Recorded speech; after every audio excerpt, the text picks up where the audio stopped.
It's a straight T formation. They do not throw the ball. It's just the quarterback, 2 tight ends, 3 backs lined up behind the quarterback, and he's going to hand it off to one of them, and they're going different ways. The blocking schemes are great. When I tweeted just a video of one play, these 3 guys, even from up above, you don't know who's got the ball. It's a heck of a challenge for the defenses. You know they're not going to throw it. They don't run around the ends very much. It's coming up the middle, but who's got the dang ball? That's funny. And there were references to Woody Hayes, in response to that video.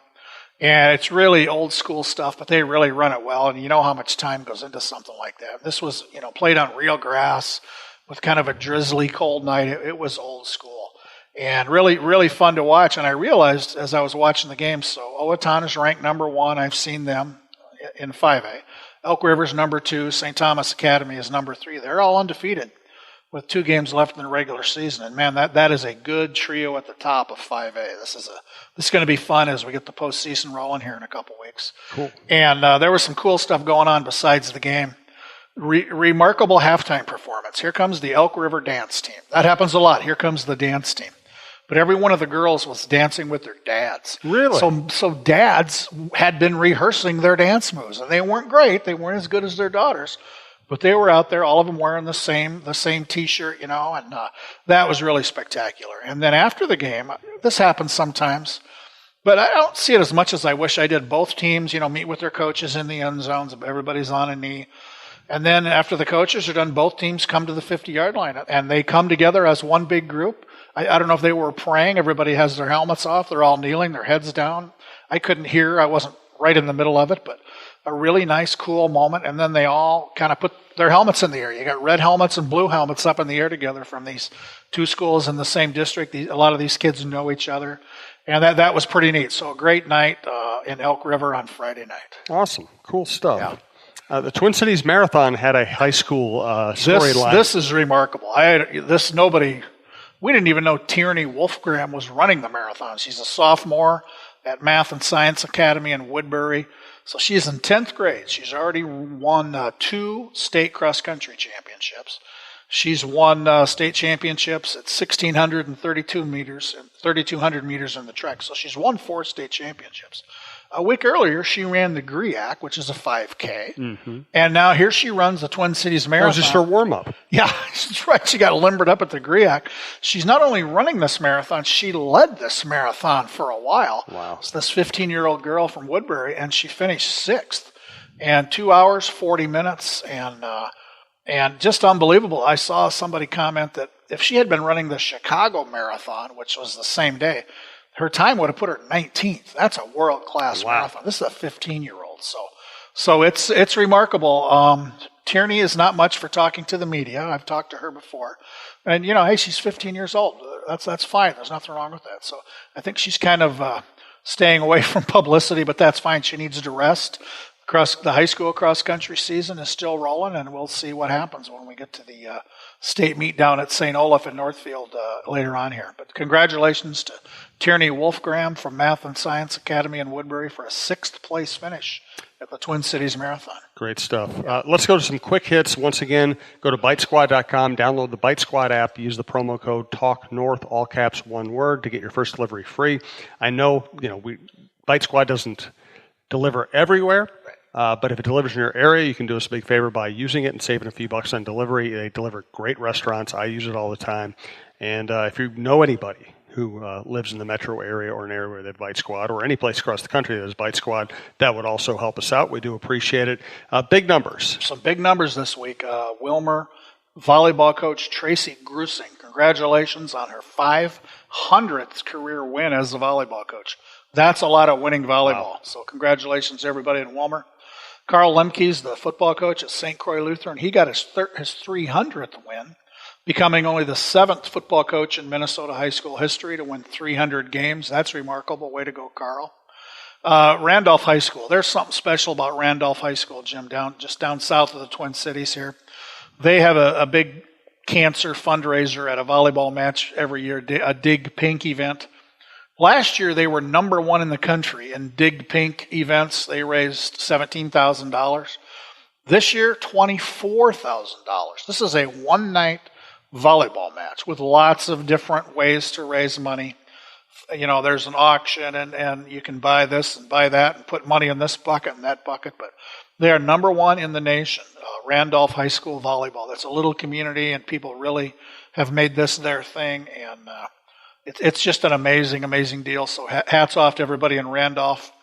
And in addition to those milestones, I saw a remarkable, I would use the word remarkable thing at a girls' soccer game. I was watching Matamidi at Hill Murray the other night, and they have a really nice new digital scoreboard at Hill Murray, state of the art. And so the guy who's doing the PA did a great job. One of the best PA guys I've ever heard, and he's going to hit the button to start playing the national anthem. Well, he can't find it on his screen. He can't find the anthem. But he just stays calm and just announces, tell you what, folks, let's have the girls who are standing on the field. They've just been introduced. They're lined up on the field. Let's have the two teams sing a national anthem. We know they'll do a remarkable job. And they did. It was great. It's just way to go, girls soccer players from Matamidi and Hill Murray. Bang up job with the anthem in a pinch. Cool. Let's see. Let's go to our best homecoming. Yeah. Oh, homecoming. We talk about homecoming, how great homecoming is. Here's Chanhassen, the home of Prince. This is where Prince lived. This is Paisley Park. So the homecoming king and queen at Chanhassen High School this year are named king and queen. Adam King was named homecoming king, and Jordan Queen was named homecoming queen. How could you not? If you got kids whose names are king and queen. I think that's an unfair advantage for those kids. It's too easy. I want to recount. Johnson or Miller, forget it. You're out of luck. Let's stay with the high school kids. We've been talking about the student takeover of the mshsl Snapchat account. Claire Melander of Holy Family Catholic did a bang-up job on Friday. It was homecoming, and Claire just was great in capturing what homecoming was like at Holy Family Catholic on Friday. This week, the next one up, Ellie Schmaltz from Eden Valley Watkins is going to take this thing, I believe, on Thursday. I know Ellie's mom because her mom, Bonnie, is the president of the High School League Board of Directors. So Ellie may have had a little bit of an assist here in getting the Snapchat call. So looking forward to everything from Eden Valley Watkins this week. Band of the week, Elk River. I'll tell you what, it was cold and it was wet. And they only played one tune before the football game. That was the anthem, and it was really good. But the band director was up in the press box telling the PA guy, "Hey, we're only going to be here for the anthem. It's just lips will stick to cold instruments, so we're going to do that, and then put the instruments away." So they did a great job. Officials of the week. Yeah, good stuff. Officiating this week. We had a rare thing. This happens, a couple times a year where there just aren't enough officials. So games will be moved so officials can do 2 games in the same day. And I don't know who was on this crew. I wish I had the names, but they worked a 4:30 game on Friday, Aiken at Esco. And then they drove to Proctor and did the game between Cloquet and Proctor. And that game was moved back to 7:30 from the usual 7 o'clock start. So a crew up north did a great job doing 2 games and making sure those kids and those fans all got their games in, so way to go. This was something new. I tweet and retweet thank a ref photos all the time. I'll take a picture of an officiating crew. More and more all the time, people are doing the same and tweeting those pictures to me so I can retweet them. Big hats off to the super fans from Park High School and Cottage Grove. I think it was 2 or 3 or 4 of the leaders of the super fans there. They went down, they took a selfie with the officials. So you got the football crew and the super fans, and thanking the crew for doing that. And they tweeted that to me, and I saw it, and they said, "Thank you guys for everything you do." Really, really great stuff. Let's close with one more officiating note here. Jason Nickleby works in our high school league office. He's our coordinator of officials. He's also a Big Ten football official. So he did take a weekend off a week ago because his wife, Erin, gave birth to their 4th child. This house has 4 little girls in it. Jason and Erin have 4 girls now, including a set of twins. So Blake Elizabeth was born on Monday last week, and I saw Jason in the office Thursday. I said, "You're taking this weekend off too, right? I mean, you got that new baby." He said, "No, I'll be in Madison for Nebraska at Wisconsin." I tweeted a little shot of him in action off my TV, and with 2 hashtags: thank a ref, thank a dad. Congratulations to the Nicklebys. I saw that. That was cool. And let's throw in one Twitter mention from our friend Mary, MJ on Twitter. She asked about Ms. Wolfgram, you covered that. She also wanted to add a shout-out to Rachel Blount-Strib on Twitter for a great article in the Monday Sports section. We always appreciate Mary's input. Do you have a final thought for us, John? I really don't, other than, hey, John Gagliardi, thanks for everything you did. I think his funeral is next Monday. Going to be a big crowd of people up at St. John's in the Abbey Church for that, and remarkable man. Absolutely. Once again, thanks to our sponsors, gourmetparlorpizza.com and bitesquad.com, promo code TalkNorth. Thank you to everybody who supports this show and the network. Thanks from talknorth.com, and great stuff from John. We'll talk to you next week.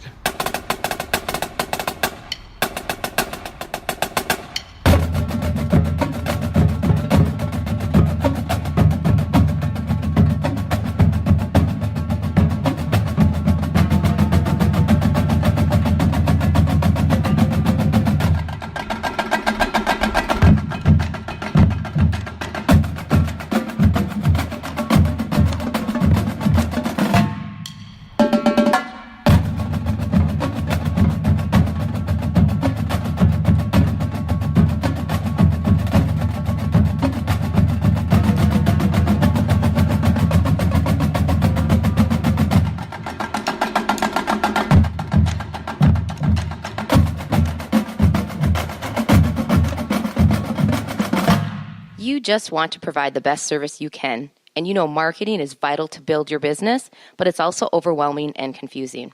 Successful Marketing Group is passionately committed to businesses, helping them get found, get customers, and build dreams.